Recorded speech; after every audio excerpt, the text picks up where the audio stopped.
Assalamualaikum warahmatullahi wabarakatuh. Sampurasun. Tepang deh sareng simkuring penhazara rahayu dina program Warta Basa Sunda. Pamirsa, aya warta naon dina dinten ayeuna teh? Mangga urang sakseni warta salengkapna.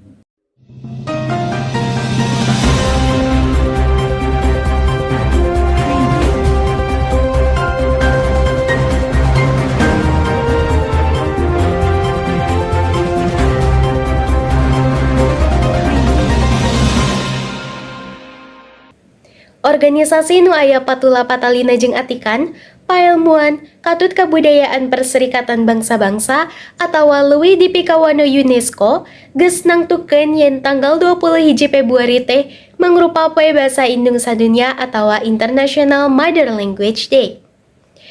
Nu jadi tujuan utamana nyaeta pikeun ngamumule sakumna basa indung atawa basa daerah nu aya di sakuliah dunya.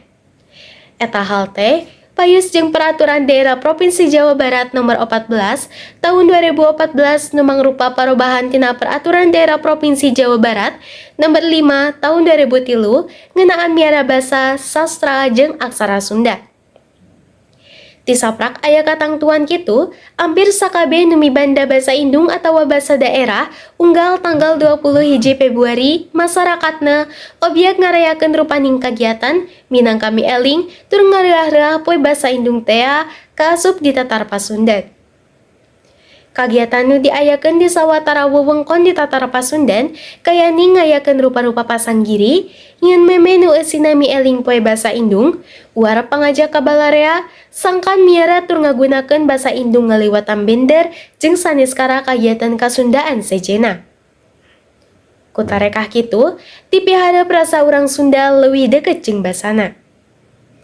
Kapan ceuk papatah kolot ge anu bakal ngarakeutkeun rasa manusa lintang ti basana, moal aya deui anu bakal apal kana basana lintang ti bangsana.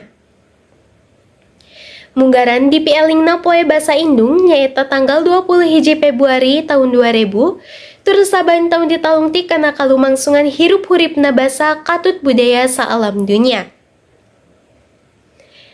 Dina hasil panalungtikan salah sahiji lembaga nu mibanda kaahlian pikeun nalungtik kalumangsungan basa saalam dunya, Samar Institute of Linguistics katangen leuwih ti 6.000 basa saalam dunya masih keneh digunakeun dina campur gaul sapopoe.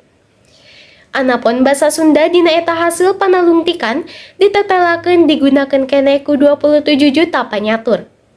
Tetela rea keneh nu ngagunakeun basa Sunda.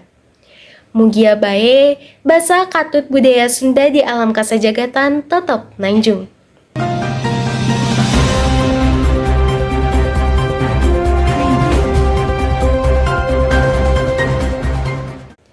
Pamirsa, mung sakitu nu kapihatur warta dina Wanda Basa Sunda danget ayeuna.